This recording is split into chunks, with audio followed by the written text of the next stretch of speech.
आपने कहा कि किसी मजहबी किताब में डायनासोर का जिक्र नहीं है। अफसोस कि आज तक किसी मैथमेटिक्स की किताब में मुझे डायनासोर का जिक्र नहीं मिला। रिलीजियन साइंस को रोकता है? नहीं रोकता। अगर रोकता है तो गलत करता है। रिलीजियन साइंटिज्म को रोकता है, जिसमें हमारे जावेद साहब मुब्तला हैं। ये दावा तो मजहबी लोग करते हैं कि खुदा है। मैं क्यों साबित करूं कि नहीं है? जब तक आप मुझे कन्विंस नहीं कर देंगे मैं नहीं मानूंगा। वक्त भी नहीं था, कुछ भी नहीं था। कैसे नहीं था? खुदा था। एक एग्जिस्टेंस तो था ना खुदा का। तो जब खुदा था तो वक्त भी होगा। आपने कहा कि भाई सवाल करने से मजहब रोकता है, लेकिन सवाल सिर्फ खुदा से नहीं होगा, आपसे भी होगा। सवाल एथिज्म से भी होगा। सवाल सिर्फ मजहब से नहीं होगा, सबसे होगा। अब ये हम सोचें कि बहरहाल ये वजूद जो है मजहब और ये बिलीफ इन गॉड इंसान को बेहतर बना देता है। तो एक काम कीजिए, हिंदुस्तान वर्ल्ड का नक्शा लीजिए और मार्क कीजिए कि रिलीजन कहाँ कहाँ जाता है। रख दीजिए नक्शा अलग। अब दूसरा नक्शा कि कहाँ कहाँ नाइंसाफ़ी, रिप्रेशन, औरतों के हुकूक की पामाली, जुल्म, डिक्टेटरशिप कहाँ है। नक्शा एक ही होगा। हजरत, मैंने ये होमवर्क किया था और मैंने मिडिल ईस्ट का एक नक्शा लिया और यूरोप का एक नक्शा लिया। तो पता चला कि सबसे ज्यादा रेप केसेस जो हैं वहां पर है। ये दुनिया चल कैसे रही है और इस दुनिया का हाल क्या है? 45,000 बच्चे जो 10 साल की उम्र से कम थे वो गाजा में मरे हैं। भूख से काला हांडी में बच्चे मरते हैं और डिप्थीरिया से मरते हैं। इसलिए आप दुआएं मांगते हैं हमारी, ये काम कर दे वो कर दे, तो इसका मतलब डे टू डे लाइफ में वो इंटरफेयर करता है और ये देख रहा है वो। मैं तर्कों की श्रृंखला में राउंड 2 के लिए मुफ्ती साहब को आमंत्रित कर रहा हूं। आपके पास एक बार फिर से 7 मिनट का वक्त है। शुक्रिया। जनाब जावेद अख्तर साहब कई मर्तबा दोहरा रहे हैं कि फेथ का मतलब बताइए, फेथ का मतलब बताइए। मैंने बता दिया, फेथ सही भी होता है, गलत भी होता है। और आज हम फेथ पे बात नहीं कर रहे, हम ट्रुथ और डज गॉड एग्जिस्ट पे बात कर रहे हैं। क्या डज गॉड एग्जिस्ट, ये ट्रुथ यानी गॉड है या नहीं है, इसमें से दोनों ट्रुथ क्या है। अब आप उसे फेथ कह लें, बिलीफ कह लें, नॉट माई बिजनेस। उसके बाद आपने कहा कि भाई सवाल करने से मजहब रोकता है। मैं कहता हूं जो रोकता है वो रोकता होगा, मैं नहीं रोकता। बल्कि सवाल करें, सवाल करना चाहिए। सवाल कर करके तो हम आगे बढ़ते हैं, तरक्की करते हैं, और इसीलिए मैं आज यहां पे आया हूं। लेकिन सवाल सिर्फ खुदा से नहीं होगा, आपसे भी होगा। सवाल एथिज्म से भी होगा। सवाल सिर्फ मजहब से नहीं होगा, सबसे होगा। और आज मैं सवाल करूंगा और उम्मीद है कि आप जवाब देंगे। अभी तक आपने वैसे कॉन्टिंजेंसी आर्गुमेंट का कोई जवाब नहीं दिया। चलें, आपने कहा यूनिवर्स के बारे में इटर्नल क्यों नहीं बोल देते। ये चूंकि लॉजिकली पॉसिबल ही नहीं है कि यूनिवर्स इटर्नल हो। यूनिवर्स एक कॉन्टिंजेंट चीज है जो टाइम एंड स्पेस के पाबंद है, टाइम एंड स्पेस से बाउंड है। जो टाइम एंड स्पेस से बाउंड होगा वो कॉन्टिंजेंट होगा। जो कॉन्टिंजेंट होगा वो उसकी बिगिनिंग हुई होगी। जिसकी बिगिनिंग हुई होगी वो इटर्नल नहीं हो सकता। ये तो कॉमन सी बात है। आपने कहा कि किसी मजहबी किताब में डायनासोर का जिक्र नहीं है। अफसोस कि आज तक किसी मैथमेटिक्स की किताब में मुझे डायनासोर का जिक्र नहीं मिला। तो इसका मतलब मैथमेटिक्स की किताब बेकार है? नहीं, उसका वो टॉपिक नहीं है। रेवलेशन का और मजहबी किताबों का टॉपिक ये नहीं है कि आपको आके बताए साइकिल कैसे बनाते हैं, या आकर ये बताएं कि जो है डायनासोर कब था। वो तो मोरालिटी सिखाने आया है, गॉड के बारे में बताने आया, नॉन फिजिकल रियलिटी की हकीकत को सिखाने के लिए आया। रिलीजियन साइंस को रोकता है? नहीं रोकता। अगर रोकता है तो गलत करता है। रिलीजियन साइंटिज्म को रोकता है, जिसमें हमारे जावेद साहब मुब्तला हैं। साइंस और साइंटिज्म में फर्क है। साइंटिज्म यह है कि आप समझें कि साइंस और साइंटिफिक मेथोडोलॉजी ये नॉलेज को हासिल करने का वाहिद सोर्स ऑफ नॉलेज है। यह है साइंटिज्म। हम इसे रिजेक्ट करते हैं। हम साइंस को तो तरक्की करते हैं। भाई आप हमारी पूरी तारीख कर लें, पढ़ लें तो आपको पता चल जाएगा। बहरहाल ये अलग टॉपिक है। उसके बाद इन्होंने एक लफ्ज कहा, वेटिकन ने फतवा दिया। वेटिकन का फतवे से कोई ताल्लुक नहीं है, दोनों कॉन्ट्राडिक्टरी अल्फाज हैं। उसके बाद उन्होंने कहा कि भाई हमें नहीं मालूम। अगर नहीं मालूम तो क्लियरली कह देना कि नहीं मालूम है, इसमें क्या हर्ज है। तो वही तो मैं कह रहा हूं ना कि आप कह दें कि नहीं मालूम, लेकिन क्लेम क्यों कर रहे हैं कि गॉड एग्जिस्ट नहीं कर रहा है। आप कह दें नहीं मालूम है, हो सकता है हो सकता ना हो, लेकिन आप क्लेम कर रहे हैं। The moment you say God does not exist, this is a claim, and now the burden of proof is upon you too, जैसे हमारे ऊपर है। और क्यों है मैं बताता हूं, क्यों है ये भी मैं बताता हूं। फिलोसॉफिकली जो क्लेम होता है ना, सिर्फ ये नहीं होता कि इंसान कहे पॉजिटिव क्लेम करे और नेगेटिव क्लेम करे तो बर्डन ऑफ प्रूफ नहीं है। आप मिसाल के तौर पे मैं कहूं कि फुला उस कमरे में कोई नहीं है, मैंने एक नॉलेज का क्लेम किया है। उस कमरे में कोई नहीं है, मैंने एक नॉलेज का क्लेम किया। या तो मैं कहूं मुझे नहीं पता, हो भी सकता है नहीं भी हो सकता है, this is not a claim. लेकिन जब मैं कह रहा हूं कि वहां कोई नहीं है या मैं कह रहा हूं वहां कोई है, दोनों क्लेम है और दोनों के ऊपर बर्डन ऑफ प्रूफ है। हमारे ऊपर भी बर्डन ऑफ प्रूफ है, मैंने कंटिजेंसी आर्ग्यूमेंट दिया, इसे तोड़कर दिखाइए। आखिरी चीज, इन्होंने कहा कि खुदा दुनिया बनाने से पहले 150 साल पहले या करोड़ों साल पहले क्या कर रहा था। अरे हजरत, चलें बहरहाल मैं जवाब दे देता हूं, आप हमारे रिस्पेक्टेड पर्सनालिटी हैं, अगर आप नहीं होते तो मैं इसे एंटरटेन ही नहीं करता। टाइम, ये 100 साल पहले या 100 साल बाद, पहले बाद में अभी, ये वो अल्फाज हैं जिनका ताल्लुक टाइम से है। टाइम शुरू ही हुआ है यूनिवर्स की बिगिनिंग के बाद, तो उसके पहले खुदा क्या कर रहा था, सवाल इलॉजिकल है, ये फेलेसी है। यानी आप ये कह रहे हैं कि यूनिवर्स के बनने से पहले खुदा क्या कर रहा था, टाइम के बनने से पहले, पहले का ताल्लुक टाइम से, टाइम उस वक्त था ही नहीं, तो ये सवाल ही इनवैलिड है खुदा के ताल्लुक से। दूसरी चीज, आर्ग्यूमेंट ऑफ कंटिजेंसी जो मैंने आपके सामने पेश की है, आपने बार बार ये प्रूफ किया और ये कह रहे हैं कि गॉड ऑफ गैप्स। देखिए पहले नहीं मालूम था, साइंस ने कर दिया। सिंपल की मिसाल से मैं समझा देता हूं। जिस गैप्स की आप बात कर रहे हैं ना, साइंस उन गैप्स को जिन चीज के जरिए भी प्रूव करेगा वो कॉन्टिजेंट ही होगा, अब चाहे वो फोर्स हो, मैटर हो या एनर्जी हो। लिहाजा सवाल हमारा उस वक्त भी वैलिड होगा जब तक कि आप नेसेसरी बीइंग पे ना आ जाएं, और इन्फिनिट रिग्रेस पॉसिबल नहीं है of causes in practical world, तो जाहिर है कहीं रुकना पड़ेगा, जहां रुकेंगे वही खुदा है। दूसरी चीज, आपने ये कहा, क्या कह रहा था मैं, किस पॉइंट को? What? Oh no, after that. Just now. हाँ, जहां रुकेंगे वही खुदा है। बहरहाल, तो टाइम का जिक्र हो गया, गॉड ऑफ गैप, सॉरी, या इसकी एक मिसाल आप ले लें। एक कार है, एक साहब ने देखा कि भाई कार जो है उसके व्हील्स कितने अच्छे लगे हुए हैं, सही जगह पे, स्टीयरिंग जो है कितने अच्छे जगह पे लगी हुई है, और सीट्स कितने वेल डिजाइंड है, कितनी प्रिसाइजली ये कार काम कर रही है, तो जरूर कोई ना कोई इसे क्रिएट किया है, किसी ने क्रिएट किया है। अब जावेद साहब आए और कहे अरे जनाब बोनेट खोलिए, इसमें इंजन है, इंजन इस कार को चला रहा है, hence prove no one has created the car. This is illogical, this is irrational. आपने इंजन के जरिए उस गैप को तो साबित किया, लेकिन क्या उससे कार की जो क्रिएशन है और उसका जो क्रिएटर है ये इम्पॉसिबल हो जाए, ऐसा पॉसिबल है? उसका सवाल खत्म हो जाए, ऐसा पॉसिबल है? नहीं। आपने गैप्स को फिल करके, कॉन्टिंजेंट चीजों से गैप्स को फिल करके हमारे ऑब्जर्वेशन को और ब्रॉड कर दिया।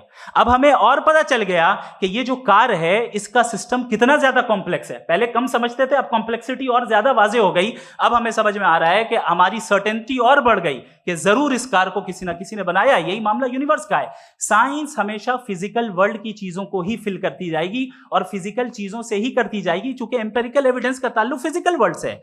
आप साइंस के जरिए मेटाफिजिकल रियलिटी को कभी साबित नहीं कर सकते। ये रॉन्ग टूल का इस्तेमाल करना है। ये वही काम है कि आप मेटल डिटेक्टर से प्लास्टिक डिटेक्टर करने चलें, जो कि जाहिर है सही नहीं है। Thank you.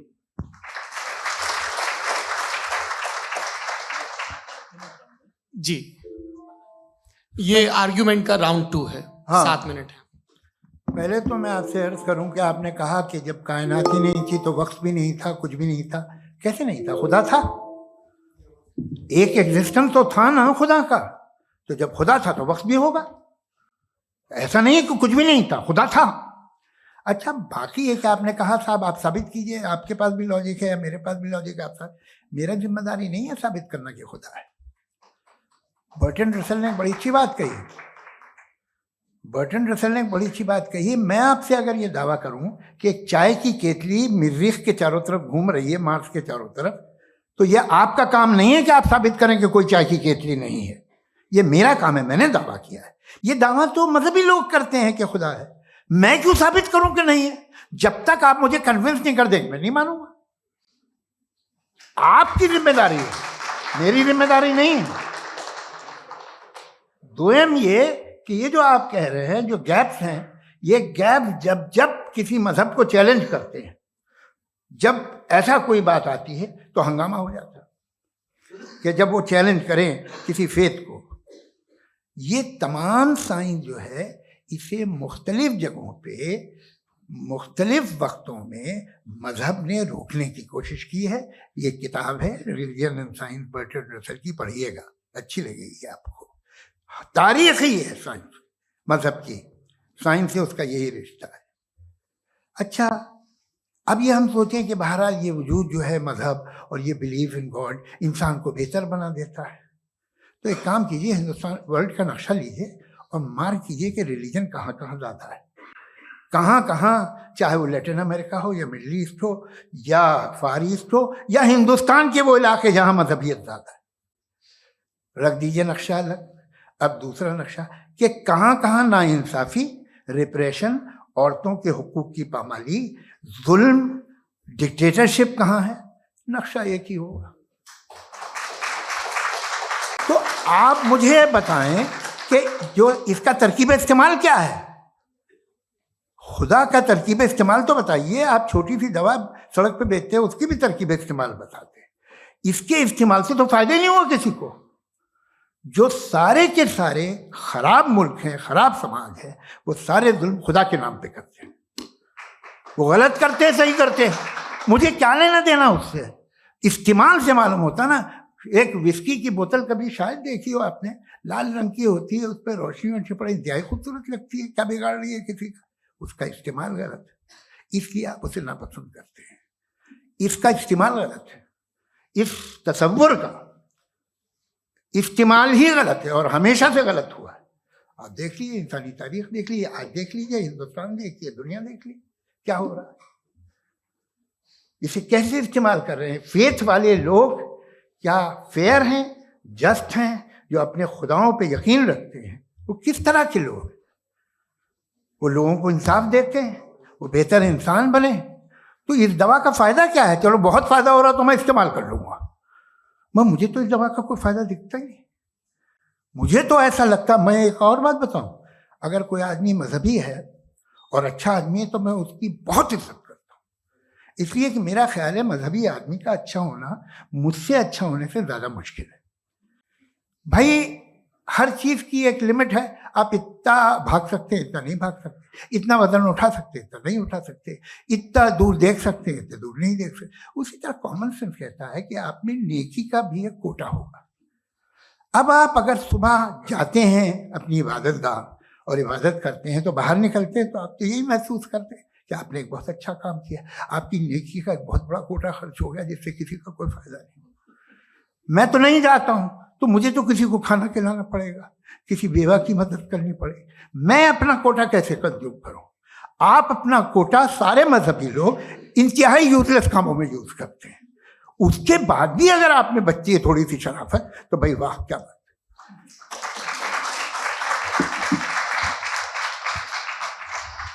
एक तो मुझे ये बात बहुत अच्छी लग रही है कि दोनों ही विद्वान समय को मानते हैं और बहुत समय से अपनी दलीलें और बाज़ दफ़ा समय से पहले अपनी तकरीरें पूरी करके अपनी अपनी कुर्सी पर बैठ रहे हैं। ये इस आर्ग्यूमेंट का राउंड 2 पूरा हुआ। अब रिबटल का राउंड 2 है और उसके बाद क्रॉस एग्जामिनेशन होगा। नहीं, आपका आर्ग्यूमेंट हो गया सर। हमारे यहाँ स्कूल के सिलेबस में पंच परमेश्वर कहानी पढ़ाई जाती है, प्रेमचंद जी की लिखी हुई। आप निश्चिंत रहिए, आपके कोई राउंड में मिस नहीं होने दूंगा। रिबटल का राउंड 2 मुफ्ती शमाइल नदवी साहब।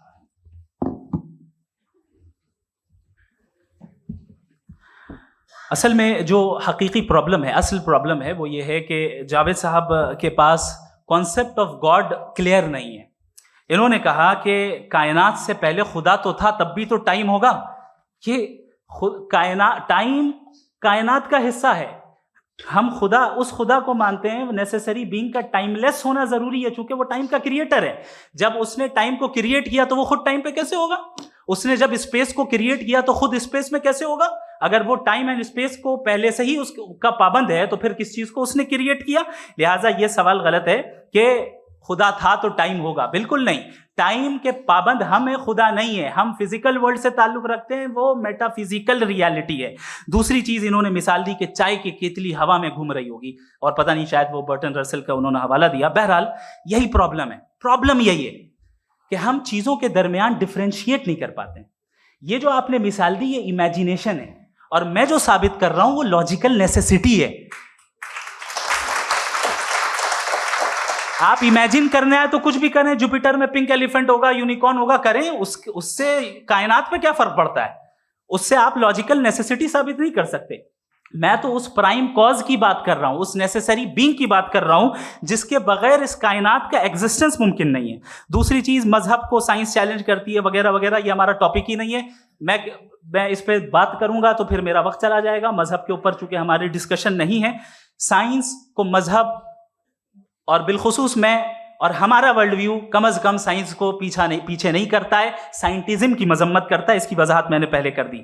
दूसरी चीज इन्होंने कहा वर्ल्ड का नक्शा लीजिए, वर्ल्ड मैप लीजिए, दो अलग अलग जगह की। हजरत मैंने ये होमवर्क किया था, और मैंने मिडिल ईस्ट का एक नक्शा लिया और यूरोप का एक नक्शा लिया। ये मजहबी इलाका और ये लिबरल और एथीस्ट इलाका। मुझे पता चला कि सबसे ज्यादा रेप केसेस जो हैं वहां पर है।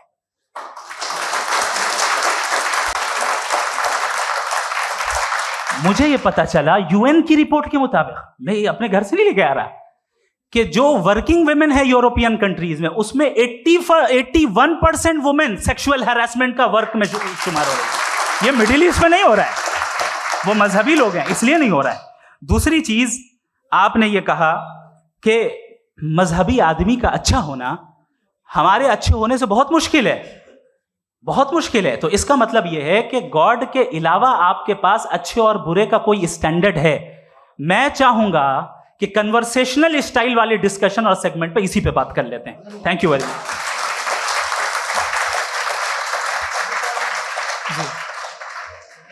ये रिबटल का राउंड 2 है। आपके पास 5 मिनट का वक्त है, और इसके बाद क्रॉस एग्जामिनेशन शुरू करेंगे। आप चाहे तो जो इन्होंने सवाल पूछे उनके जवाब आप रिबटल में भी दे सकते हैं। जी जी, देखिए, पहले तो ये बात कि ये मिसाल गलत है।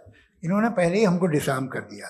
पहले अकल से मामला सॉल्व नहीं हो सकता, लॉजिक से आप पहुंच नहीं सकते। ये एक मेटाफिजिकल चीज़ है। मेटाफिजिकल अजीब सा लफ्ज़ है, ठीक से किसी को माने नहीं मालूम इसके, तो ऐसा लगता है कुछ बड़ी चीज़ है। अरे भाई, क्या होता है मेटाफिजिकल? बताओ, खड़ी हो। ये एक लफ्ज़ है जो कहीं भी इस्तेमाल हो जाता है। जब आप एक बात कर रहे हैं और आप मुझसे बहस कर रहे हैं तो मुझे मेटाफिजिकल मत बताइए, आप लॉजिकली मुझे प्रूफ किए। और अगर लॉजिकली आप नहीं बात करते साहब ये मेटाफिजिकल है, तो फिर हम आप बात क्या कर रहे हैं? मेरा आपका किस ज़बान में कॉन्वर्सेशन होगा? और ये कहना कि वक्त पहले नहीं था, तो फिर क्यों कहते हैं ये हमेशा से और हमेशा रहेगा? हमेशा वक्त है, तो आप कैसे कहते हैं वो हमेशा से है और हमेशा रहेगा? हमेशा का मतलब है कोई वक्त। अगर वक्त ही नहीं है तो हमेशा कैसे? बाहर वो रहेगा। अब मैं ये देखता हूँ, आपने कहा ना कि वहाँ रेप ज़्यादा होते हैं, तो हम एक बात देखते हैं कि ये दुनिया जिस पे वो कादर मुतलक है, जिसकी मर्जी के बगैर पत्ता भी नहीं हिलता, ओमनीपोटेंट है, ये दुनिया चल कैसे रही है? और इस दुनिया का हाल क्या है?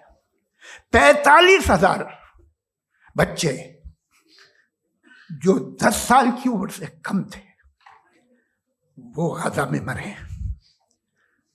भूख से काला हांडी में बच्चे मरते हैं और डिप्थेरिया से मरते हैं। डिप्थेरिया अजीब मर्ज है, गले में जाली बनना शुरू होती है, बच्चा नीला हो जाता है, गरीब का बच्चा, इसलिए कि पास इलाज नहीं। ये कादर मुतलक है जो चाहे कर दे। इससे आप दुआएं मांगते हैं हमारी, ये काम कर दे वो कर दे, तो इसका मतलब डे टू डे लाइफ में वो इंटरफेयर करता है और ये देख रहा है वो। अगर वो वाकई भी है फॉर डिस्कशन सेक, तो मैं जब दुनिया देखता हूं तो मेरे दिल में उसके लिए कोई इज्जत नहीं पैदा होती। ये क्या कर रहे हो तुम पूरे ऑल पावरफुल हो, ओमनीपोटेंट हो, ओमनी प्रेजेंट हो। तुम तो वहां गाजा में रहे होगे ना, तुम हर जगह हो। तुम देख रहे थे कि बच्चे की कैसे धज्जियां उड़ रही, तुम देख रहे थे और तुम चाहते हो मैं तुम्हारी परस्तिश करूंगा, तुम हो भी। अरे यार, इससे अच्छे तो हमारे चीफ प्राइम मिनिस्टर हैं, कुछ तो ख्याल करते हैं। कमाल है, आप किसकी इबादत कर रहे हैं? अगर वो है भी, ये दुनिया नाइंसाफी से, जुल्म से, जबर से, तशद्दुद से भरी हुई। और आप ये मत कहिएगा कि वो देख रहा है और वो बताएगा एक दिन। अगर वो देख रहा है और इंटरफेयर नहीं करता तो आप दुआ क्यों मांगते? आप कहते हैं मेरा ये काम करा दे, इसके मतलब है वो दखल दे सकता है, वो आपको नौकरी दिलवा सकता है, भले दूसरे आदमी को न मिले, मगर आपका काम कर देगा चूंकि आपने दुआ मांगी है। तो जब वो आपको नौकरी दिला सकता है, लड़की की शादी कर सकता है, बेटे को ग्रीन कार्ड दिलवा सकता है, तो कम से कम ये जो मर रहे हैं बच्चे, इनको रोक दे, कुछ तो कर। मुझे तो दुनिया में, इस दुनिया का कोई मालिक है, इसका ओमनीपोटेंट कोई रूलर है, और ये दुनिया ऐसी चल रही है। मैं तो चाहूंगा कि भाई ना हो, अगर हो तो बड़ी शर्मिंदगी की बात है। शुक्रिया।